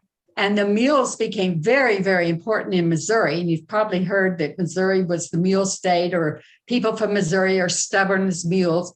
Well, they really began using the mules on the farms in Missouri, and they became very, very important. And they had come from Santa Fe. 1821 was a momentous year in the United States history. Missouri became a state in 1821. And this may not seem unusual, except there had already been a law that no state that supported slavery could become a state. And Missouri, most of the people living in Missouri were farmers, and they had brought their slaves with them from Kentucky and Tennessee and where they had come from. And so it took the Missouri Compromise to be passed in the U.S. legislature to allow Missouri to enter as a slave state. Now that threw off the balance, because prior to that, there were the same number of free states as there were slave states in the United States. Well, after Missouri joined, there was one more slave state than there was free state. The other thing that is momentous at this time is that Mexico finally gets their independence from Spain. This fight has gone on for several years, led by a priest, and they thought they had succeeded in getting their independence, but Spain didn't give it to them for several years later. And so finally in 1821, Spain declared that Mexico was its own colony and was no longer, or its own country, and was no longer under the influence of Spain. And the last thing for 1821 is that Beckno leaves for Santa Fe. So Missouri becomes a state, Mexico gets its independence, and that includes Santa Fe, and Beckno's leaving for Santa Fe. Senator Thomas Hart believed in manifest destiny, and I'm sure you've all seen this picture of manifest destiny, which simply says that Americans need to move west. They need to take all the land that they can and move clear to the Pacific Ocean and control that land. And of course, you can see in the picture that they're driving the Indians out, and there's all sorts of, there's miners, there's wagons, there's Pony Express, all sorts of things. But Thomas Hart is the one who started the saying of manifest destiny. So he commissioned a survey of the Santa Fe Trail. The survey was going to take place starting at Fort Osage, which is near Independence, Missouri, and it's called a factory. Now, a factory doesn't mean they produce anything there. It just means that they are the ones in charge of distributing any kind of government benefits to the Indians or whoever was living in that area. And so it's called a Fort Osage factory. And George Sibley was the one who was in charge of Fort Osage. And he had quite a connection with the Osage Indians that lived in that area. And so he was a good person to lead this group of surveyors to go out and actually mark the Santa Fe Trail. On the left, you see they had made it as far as Council Grove, and there's Sibley, and he's with the Osage Indian chiefs. And you see in the tree, it's marked Council Grove, and they are signing the peace treaty so that the Osage Indians are giving away the right to control their land and forever allowing the Santa Fe Trail and other people to travel through their lands. So the treaty was signed between the U.S. commissioners and the Osage Indians. It doesn't want to turn. There it turned. Oops, went too far. Okay, in Mexican leader Armadillo became the governor of Mexico. I think he was the governor 3 or 4 times. He became the governor in 1827. At that point, they had kind of opened Mexico up so that they could have trade going on. And when Becknell and his men were headed out there with their 5 men and their 5 extra pack horses, they came down through an area in close to what's in Colorado, I believe, came down through an area there, and this huge army met them. Well, they thought for sure they were going to be hauled off to a jail, because anyone who had before tried to trade in Santa Fe ended up being sent down to jail and clear down in the center part of the country of Mexico. Some got out, some didn't. But he came and welcomed them and said that he was very glad that they were coming, and he escorted them right into Santa Fe. And the military escorts from Jefferson Barracks to Fort Leavenworth, or from Fort Leavenworth, started up under Major General Bennett Riley. And that's when we started moving the military west along the Santa Fe Trail. And they were using oxen. Now, the traders from Missouri, they were still using horses for all their movements, plus the wagons. And they thought the oxen would just be a disgrace to have the oxen out there pulling all those big wagons.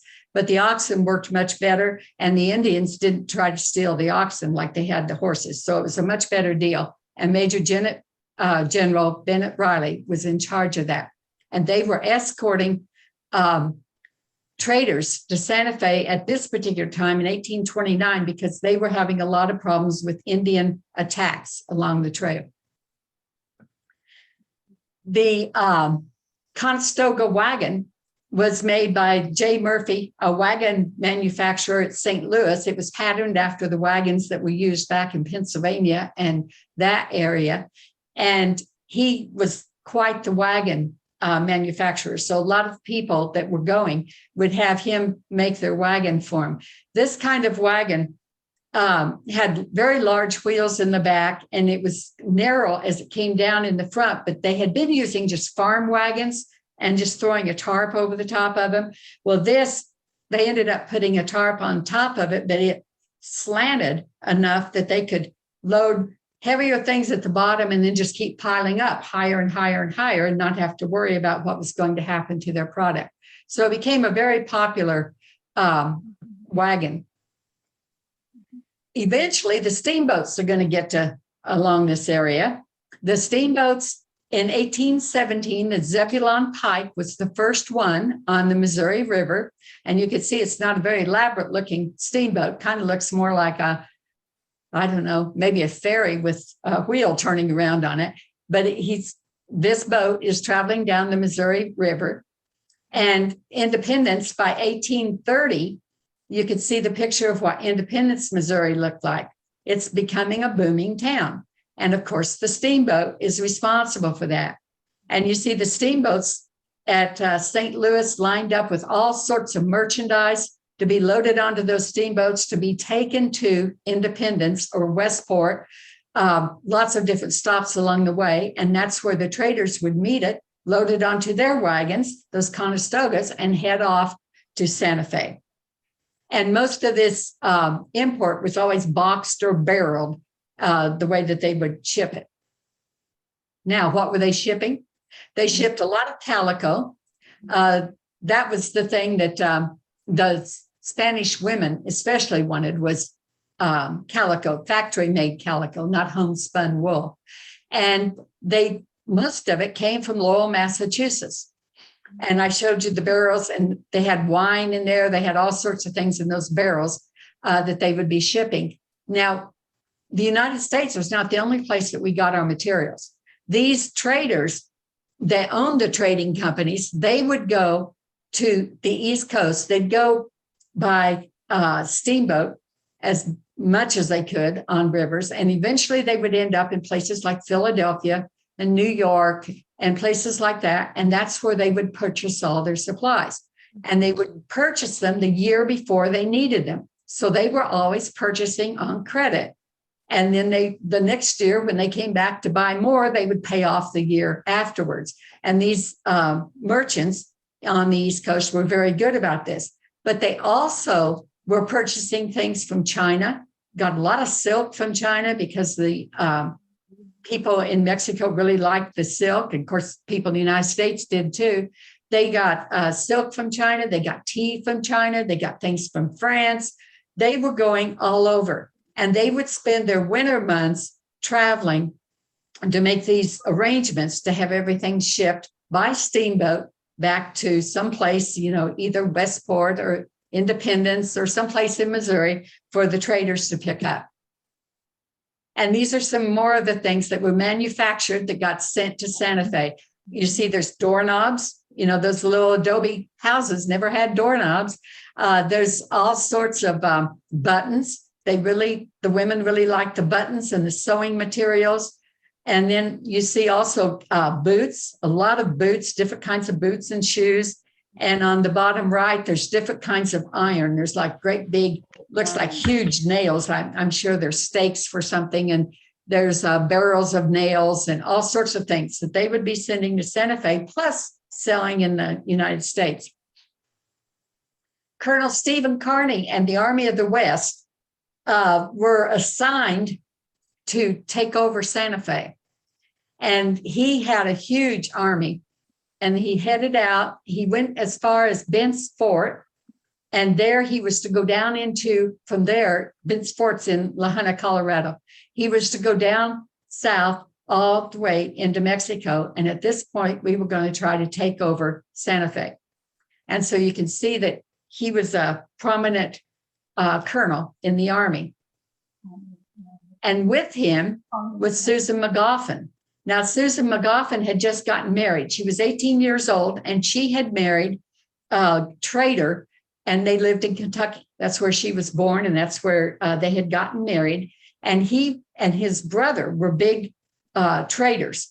And so they were headed, they happened to hook up with Kearny's army, and they were headed to Santa Fe to do trading. And then they were going to go on down to Mexico City and trade down there too. And so she's 18 years old and she heads out, and she had a very luxurious trip. She had special wagons and special carriages, and her maid was with her, and they had a special tent for her, and she had her dog, and everything was luxurious. And they got about as far as where today Larned would be, pretty close to there. And they were crossing a stream and their wagon upset. And so she was badly injured. Well, they took her on to Bent's Fort. You see the picture of Bent's Fort, what it looked like in 1845. And that was the fort out in Colorado by La Junta. They made it that far. And at that fort, she had a miscarriage. And so she ended up spending several weeks at Bent's Fort. And while she was there, they treated her very well. And of course, she was very wealthy, so they were going to treat her pretty well. But she described and wrote letters and drew pictures of every room and the people who worked at Bent's Fort. And that's how we know so much about the adobe fort that William Bent had built there. And then eventually they headed on down to Mexico. They sold their things that they needed in Santa Fe, sold their goods in Santa Fe and went on to Mexico City. And so she's very important. She wrote a diary, and it's been published. There are a couple books by women that have actually traveled the Santa Fe Trail, and Susan McGoffin is one of them. It's a very interesting book. Now, Bent's Fort was owned by William and his brother Charles Bent, and they were each married to Indian women, and they made their fort out of adobe, and it was a trading fort. It was not ever intended to be a military fort. It was supposed to be for traders and trappers to come in, and they even had a place to press. There in the center of the picture on the right, there's a place to press the buffalo hides, and They could buy the merchandise that they needed to go back for hunting, and that's all that Bent wanted for it. Well, when Kearney came in, he changed it into a military fort, and he was stationing his troops there before they headed on down to Santa Fe. And so Bent burned the fort down. He wasn't about to have it become a military fort.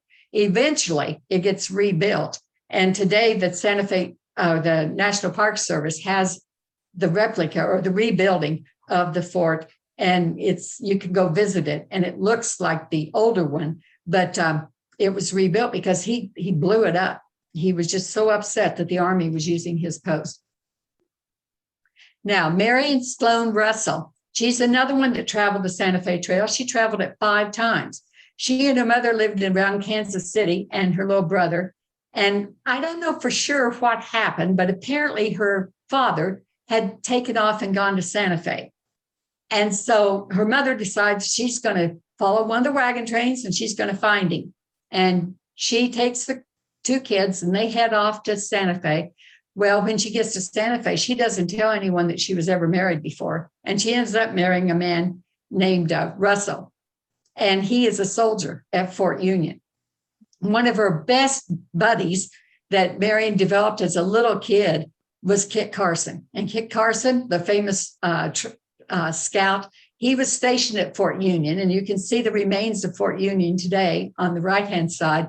And that is a national park location again today. And those are the actual remains. There's not, too much of it, but it's out in the desert of New Mexico. But Kit Carson really liked Maid Marion, as he called her. And throughout their entire life, they were good friends. And so that's kind of important. But she also wrote a book. Now, she didn't actually write it. She told her daughter-in-law about it, and her daughter-in-law wrote it. And so it's The Land of Enchantment. And so that's the second book that was written by a woman. You might be interested in reading that. Now, there are Mexican traders too. It's not just Americans going to Santa Fe and down into Mexico trying to make money. There are Mexican traders that are coming back or coming up the trail. And so they were bringing all sorts of things. And one of the big one was Don Antonio Jose Chavez. And he was a very, very wealthy Mexican. And most of the Mexicans that were traders were very, very wealthy. They had wealthy Spanish connections with their family, and they would bring their entire family with them sometimes when they would travel the trail. And they were always bringing mules and lots of gold and silver to purchase the merchandise. And so that's really helping the United States in their problem with bankruptcy. The wealthy Mexicans would bring their children, especially their girls, along the trail and load them on a boat at St. Louis and send them back east to boarding school. And so this way they were getting educated and they were always sent back east. And then eventually they would get to come back home again. And so this shows a family. This is one of the wealthy traders, and I can't remember his name, but there were several really wealthy traders. But they would bring their family. They'd get an education. Those girls would when they were back east. And, they'd be dressed in all the fineries and they'd live back east for however long it took. They also would send the boys, but not quite as often as the girls. And they were getting an education back east too. And you can see they're working with all sorts of different machines and things like that. But this was the wealthy Mexican families, the ones that had lots and lots of money. The trains were really large by this point. And I think the largest was about 400 wagons. We can imagine how many mules or oxen it took to pull 400 wagons, and always have extra mules and oxen, that they were going to need. And all the goods, all the trade goods, they're piling into those. It just is enormous. The picture on the right shows some of the traders up on Pawnee Rock. And if you're familiar with Pawnee Rock, it's out down Highway 56 between Pratt and Dodge City. And it's still there. It's not near as big as it was in this picture, but you can see 4 rows of wagons going through.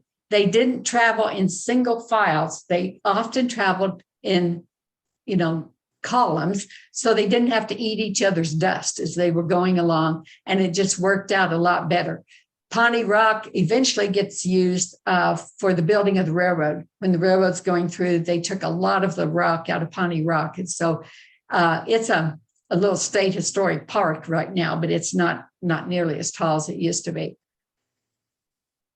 The hardest place on the trail, they could take two ways. They could get to Dodge City and they could head south and they could go across the dry land route, which was definitely going down through Oklahoma and into New Mexico, definitely the dry land route. Sometimes they died on the way because they could not find water.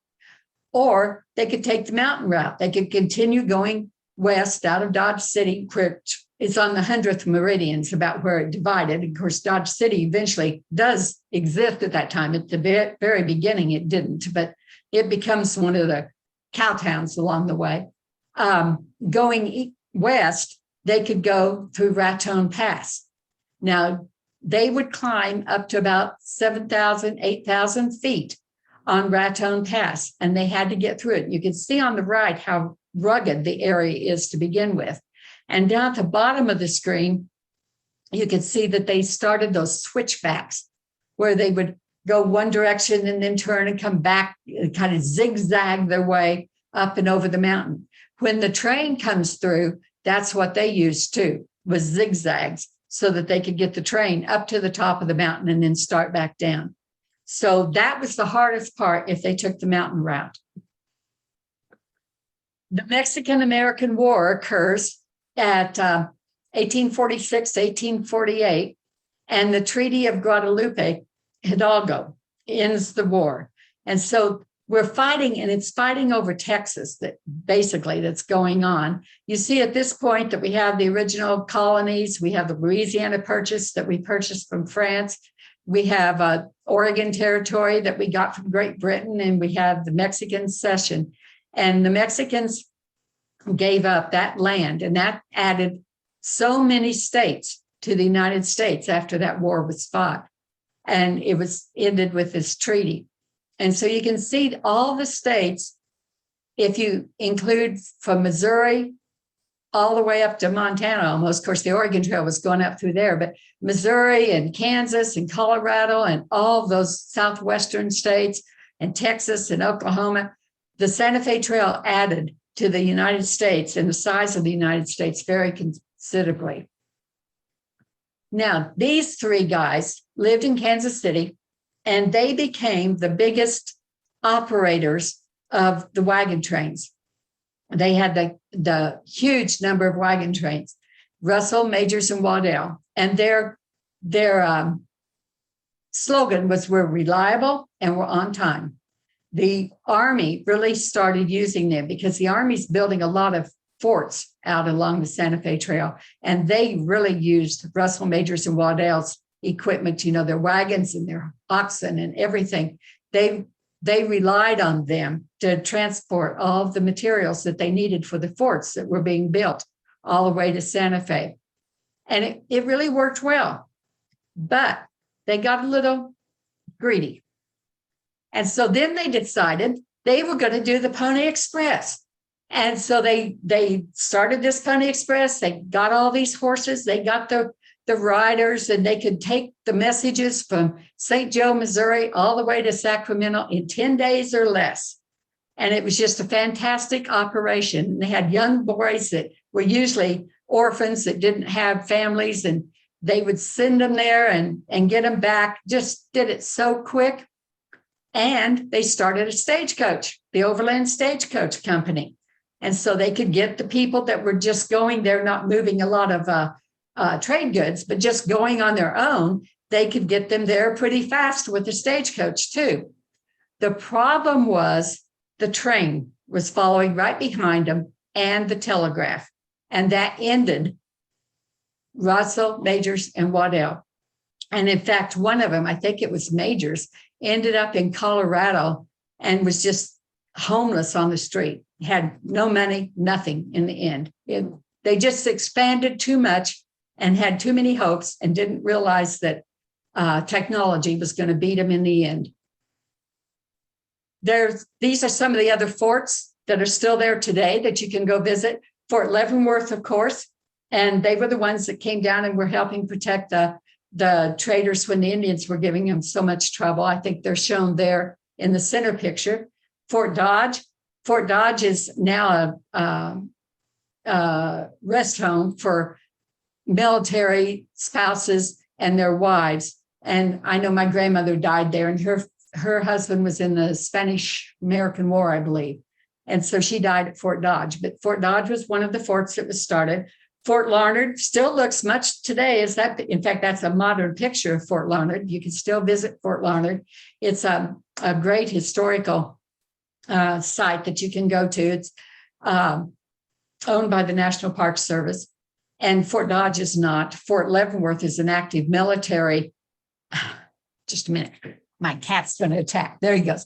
It's an active military post. And then Fort Union is a National Park Service too. It's one of their historic sites. And you could see some of the wagons and things that they would repair there.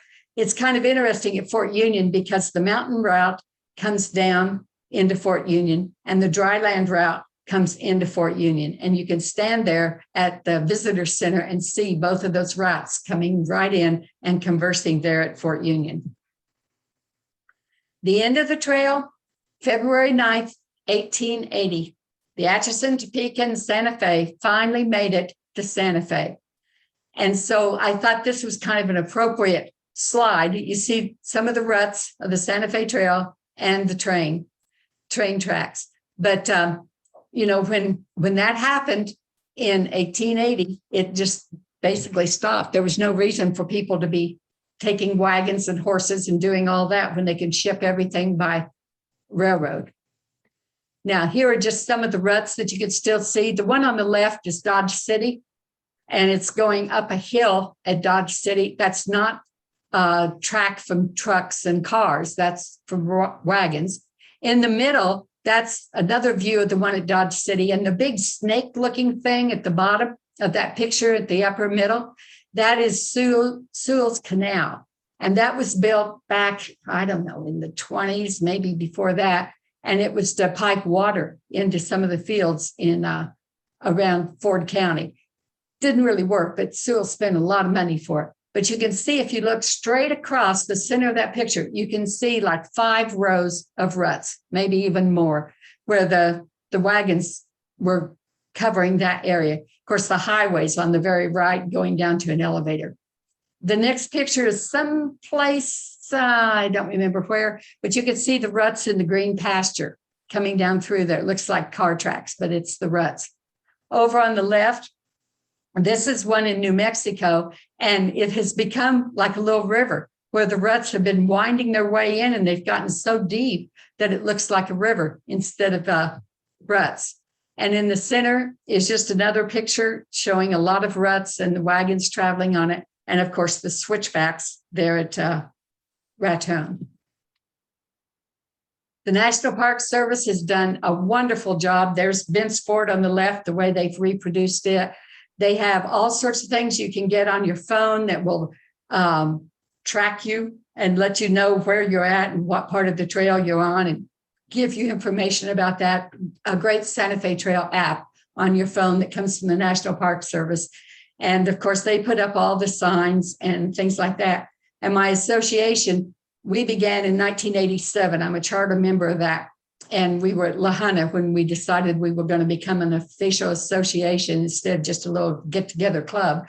And so we work with the National Park Service, and we have chapters. I think there are 13 chapters between Independence and Santa Fe.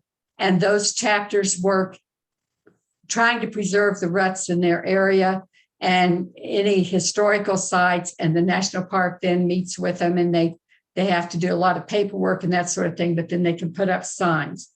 And just September 1st, I was at Franklin, Missouri, because that's the day William Bicknell left, September 1st, 200 years ago, and they have new national park signs there. They tore down the old ones that were there, and now they have new ones. But the national park spends a lot of money trying to preserve the history of the Santa Fe Trail and making sure that everyone knows about this important part of our history. And there's some more of the forts. Fort Osage is on the upper left. what's left of Fort Union, where Kit Carson and Marion Russell were for a long time, what's left there. It's out in the desert, and so it just did not survive. The adobe didn't survive so well. Fort Larned's in the middle, Bent's Fort's up in the upper right, and Pecos, the Pecos Indian, it's kind of like an Indian, I want to say chapel, but I know that's not right. But anyway, it's the Indian Religious Center, and that's the National Park Service. So the National Park has lots more than what I put on this slide. And that's it. 200 years of the Santa Fe Trail.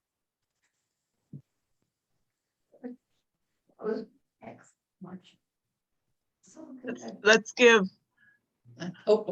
Bet I can't share the screen anymore. Terry, you'll just have to take over. I've got to get back on again. Terry, are you there? I don't know if she heard me. Yes, I'm still here. Okay. Thank you very much, Marcia. We appreciate all of Well, good. I'm glad you enjoyed it, but I've got to. I've got Can to we get give us her back on, or we're not. a hand clap? Yeah. Yeah. We can't all see each In other, fact, the Mormons at one time stole several 100,000. I just have a couple of announcements for you. Are the rest of you there? Terry, is the rest of the ladies here?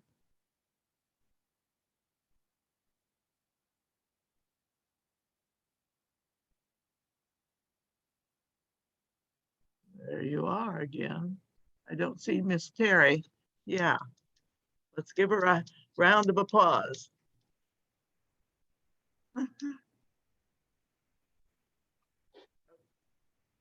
Okay.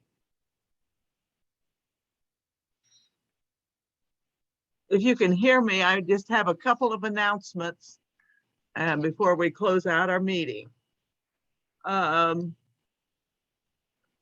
As I'm understanding it, this next Friday, September the 17th, will allow the public to come into this event that's for the joint DAR and DAC joint project, flag project. Let's say you need to be there by 8:30. Then I need to give a thank you to the ladies that helped deliver your yearbooks. And that was no small task either. We appreciate your help. I know Isla handled it, but I don't know all of the people that helped do it. I believe it could have been Peggy Flower, but I don't know the other members. So we do say thank you. Okay, our next meeting date will be November the 14th. And we hope to be at the Manhattan, well, we have reservations to be at the Manhattan Public Library. That's what we have plans for. The presenter will be Hillary Whalen, and she did the research for the Riley County Geological Society for the coloring book of the 20 most influential women in Riley County. And those coloring books are available at the Riley County Geological Society. And I'm sure she will be bringing some of those too. The Vice Regent, Kay Russell, very close to the time we were starting, gave me a text message and she was unable to be here today. So we'll look forward to having her at our next meeting. Anything else anyone wants to say before we close the meeting? Madam Regent, I do. Okay. I do want, it's still a little early and we will have another meeting before 2022, but our state assembly is scheduled for March the 5th in the Embassy Suites in Kansas City. We're hoping. I do have the reservation set and they will have rooms for us, but we won't know until later if it'll have to be Zoom or not. I hope not. But mark your calendars, March 6th, 2022. Yeah. Or 5th, I'm sorry, March 5th. And our speaker will be March 25th? Yeah, no, March the 5th, I'm sorry. March the 5th, the first weekend in March. Are you there? It's March 5th and it's in your yearbook as well. So it's the date, so just save the date, March 5th. 5th. Thank you. And I believe we have some duties that I need to learn about that to help honor you down at that meeting, as I were. Well, I'm hearing. well, that'll be nice. But I like as many Elizabeth Knapp chapter members who can come. We do have our luncheon, and then we have the candlelight dinner in the evening. Our guest speaker is going to be Mrs. Lori Ashby Warmack from the College of the Ozarks. She's going to speak. Oh, but you great. don't, the host for the supper is Jane People Sexton out of Wichita, and the Golden Acorns Luncheon will be the Arbella chapter. So you folks But don't have. after the, go ahead. After the banquet, don't we have some honorary things that we need to do for you? I believe. Well, maybe you know more than I do. Yeah, I think so. I think so. Okay. I'll get better informed so I can talk about it. Well, to I'm you. sure the executive board will keep you posted. Okay. But anyway, Yeah. if of course we always have a weather problem, but if you could just even come for the luncheon, I Yeah. would love to have you. And I hope it'll be live. Like I said, we don't know yet. So, Yeah, thank that's you. right. Yeah. Well, thank you, ladies, for attending. What? Madam Carol Regent, Ann, yes. just want to remind everybody, please send your dues I in didn't if you've hear not that. done so.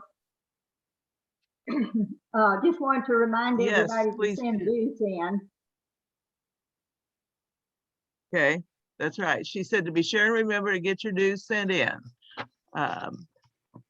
That's very important so that we get on with our finances for a chapter. Okay, meeting adjourned, and thanks for being here with us. Goodbye.